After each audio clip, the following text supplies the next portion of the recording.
Good morning. Welcome back to Ladybug Grace. Today is July 9th. It's a Thursday this time, if you're watching it live or in real time.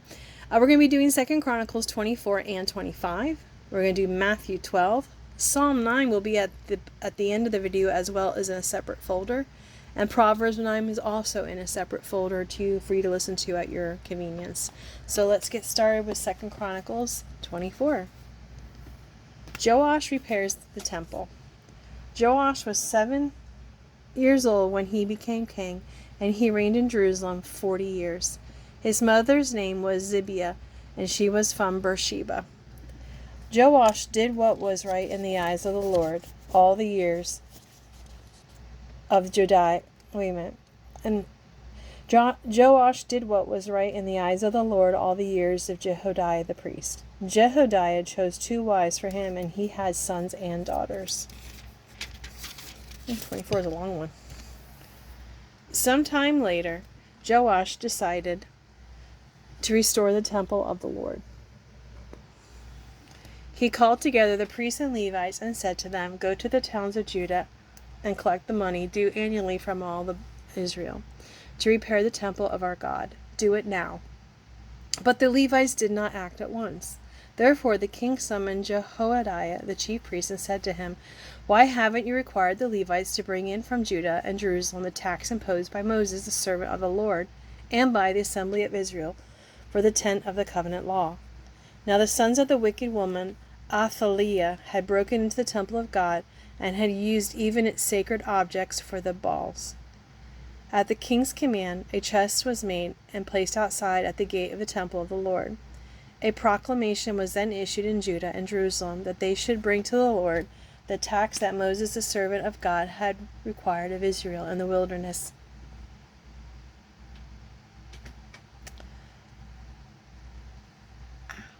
Sorry, the cat bit my foot. All the officials and all the people brought their contributions gladly, dropping them into the chest until it was full. Whenever the chest was brought in by the Levites to the king's officials, and they saw that there was a large amount of money, the royal secretary and the officer of the chief priests would come and empty the chest, carry it back to its place. They did this regularly and collected a great amount of money. The king and Jehoiada gave it to those who carried out the work required for the temple of the Lord. They hired masons and carpenters to restore the Lord's temple, and also workers in iron and bronze to repair the temple. The men in charge of the work were diligent, and the repairs progressed under them. They rebuilt the temple of God according to its original design and reinforced it. When they had finished, they brought the rest of the money to the king and Jehoiada, and with it were made articles for the Lord's temple, articles for the service and for the burnt offerings, and also dishes and other objects of gold and silver. As long as Jehoiada lived, burnt offerings were presented continually in the temple of the Lord. Now Jehoiada was old and full of years. He died at the age of 130. He was buried with the kings in the city of David, because of the good he had done in Israel for God and his temple. The wickedness of Joash. After the death of Jehoiada, the officials of Judah came and paid homage to the king, and he listened to them. They abandoned the temple of the Lord, the God of their ancestors, and worshipped Asherah poles and idols. Excuse me.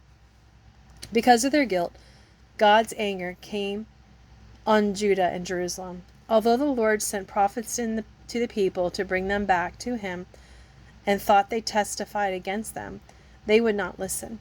Then the Spirit of God came to Zechariah, son of Jehoiada the priest. He stood before the people and said, "This is what God says. Why do you disobey the Lord's commands?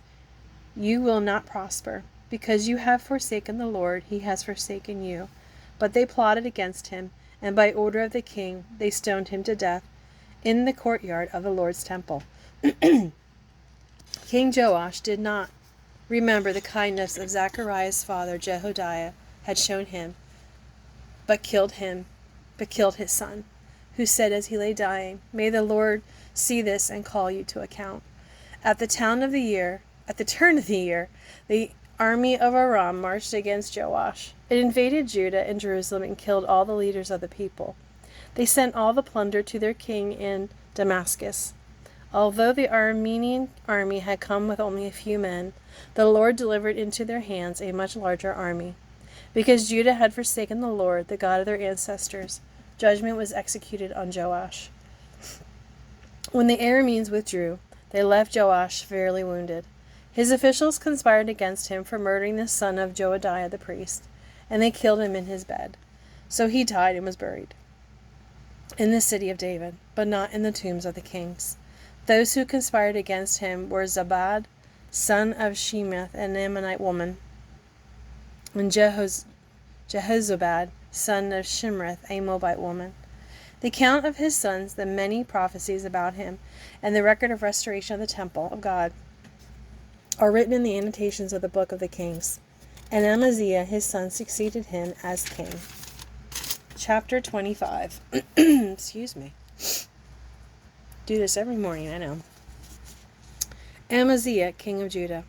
Amaziah was 25 years old when he became king, and he reigned in Jerusalem 29 years. His mother's name was Jehoiadim. She was from Jerusalem. He did what was right in the eyes of the Lord, but not wholeheartedly. After the kingdom was firmly in his control, he could execute the officials who had murdered his father of the king. Yet he did not put their children to death, but acted in accordance with what is written in the law, in the book of Moses, where the Lord commanded, "Parents shall not be put to death for their children, nor children be put to death for their parents. Each will die for their own sin." Amaziah called the people of Judah together and assigned them according to their families, 2 commanders of thousands and commanders of hundreds for all Judah and Benjamin. He then mustered those 20-year-old or more, and found that they were 300,000 men, fit for military service, able to handle the spear and shield. He also hired 100,000 fighting men from Israel for 100 talents of silver. But a man of God came to him and said, "Your Majesty, these troops from Israel must not march with you, for the Lord is not with Israel, not with any of the people of Ephraim. Even if you go and fight courageous in battle, God will overflow you before the enemy, for God has the power to help or to overthrow." Amaziah asked the man of God, "But what about the 100 talents I paid for these Israelite troops?" The man of God replied, "The Lord can give you much more than that." So Amaziah dismissed the troops who had come to him from Ephraim and sent them home. They were furious with Judah and left for home in a great rage. Amaziah then marshaled his strength and led his army in the valley of Salt, where he killed 10,000 men of Seir. The army of Judah also captured 10,000 men alive, took them to the top of a cliff, and threw them down so that all were dashed to pieces. Meanwhile, the troops that Amaziah had sent back had not allowed to take part in the war, raided towns belonging to Judah and Samaria and Beth-horon. They killed 3,000 people and carried off great quantities of plunder. When Amaziah returned from slaughtering the Edomites, he brought back the gods of the people of Seir. He set them up as his own gods, bowed down to them, and burned sacrifices to them. The anger of the Lord burned against Amaziah, and he sent a prophet to him who said, "Why do you consult this people's gods, which could not save their own people from your hands?" While he was still speaking, the king said to him, "Have we appointed you an advisor to the king? Stop. Why be struck down?" So the prophet stopped but said, "I know that God is determined to destroy you, because you have done this, and have not listened to my counsel." After Amaziah, king of Judah, consulted his advisors, he sent this challenge to Jehoash, son of Jehoahaz, the son of Jehu, king of Israel. "Come, let us face each other in battle." But Joash, king of Israel, replied to Amaziah, king of Judah, "A thistle in Lebanon sent a message to a cedar in Lebanon. Give your daughter to my son in marriage." Then a wild beast in Lebanon came along and trampled the thistle underfoot. You say to yourself that you have defeated Edom, and now you are arrogant and proud. But stay at home. Why ask for trouble and cause your own downfall, and that of Judah also? Amaziah, however, would not listen, for God so worked that he might deliver them into the hands of Jehoash, because they sought the gods of Edom. Or Edom. Yeah, it would be Edom. I don't know. So Jehoash, king of the Israel, attacked. He and Amaziah, king of Judah, faced each other at Ben-Shemesh in Judah. Judah was routed by Israel, and every man fled to his home. Jehoash, king of Israel, captured Amaziah, king of Judah, the son of Joash, the son of Ahaziah, at Beth-Shemesh. Then Jehoash brought him to Jerusalem and broke down the wall of Jerusalem from Ephraim gate to the corner gate. a section of about 400 cubits long. He took all the gold and silver and all the articles found in the temple of God that had been in the care of Obed-Edom, together with the palace treasures and the hostages, and returned to Samaria. Amaziah, son of Joash, king of Judah, lived for 15 years after the death of Jehoash, son of Jehoaz, king of Israel. As for the other events of Amaziah's reigns, from beginning to end, are they not written in the book of the kings of Judah and Israel? From the time that Amaziah turned away from following the Lord, they conspired against him in Jerusalem, and he fled to Lachish. But they sent men after him to Lachish and killed him there. He was brought back by horse and was buried with his ancestors in the city of Judah. And that is the end of 2 Chronicles for today. Now we're going to go to Matthew 12.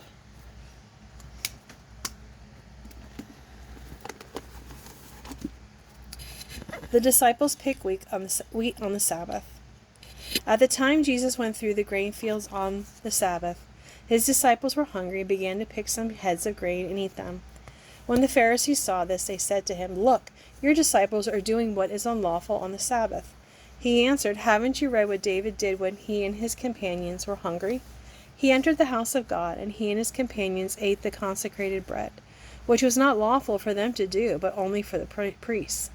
Or haven't you read in the law that the priests on the Sabbath day in the temple desecrate the Sabbath, and yet are innocent? I tell you that something greater than the temple is here. If you had known what these words mean, 'I desire mercy, not sacrifice,' you would not have condemned the innocent, for the Son of Man is Lord of the Sabbath." Jesus heals a man on the Sabbath. Going on from that place, he went into their synagogue, and a man with a shriveled hand was there.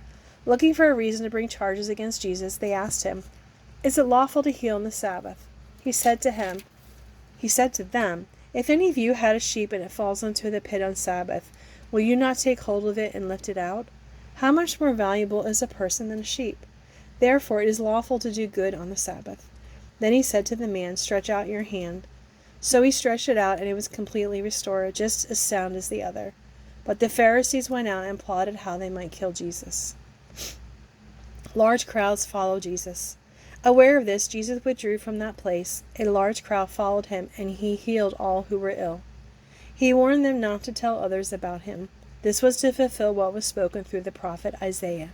"Here is my servant whom I have chosen, the one I love and whom I delight.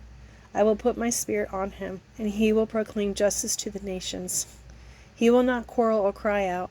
No one will hear his voice in the streets. A bruised reed he will not break, and a smoldering wick he will not snuff out, till he has brought justice through to victory. In his name the nations will put their hope." Religious leaders accused Jesus of getting his power from Satan. Then they brought him a demon-possessed man who was blind and mute, and Jesus healed him so that he could both talk and see. All the people were astonished and said, "Could this be the son of David?"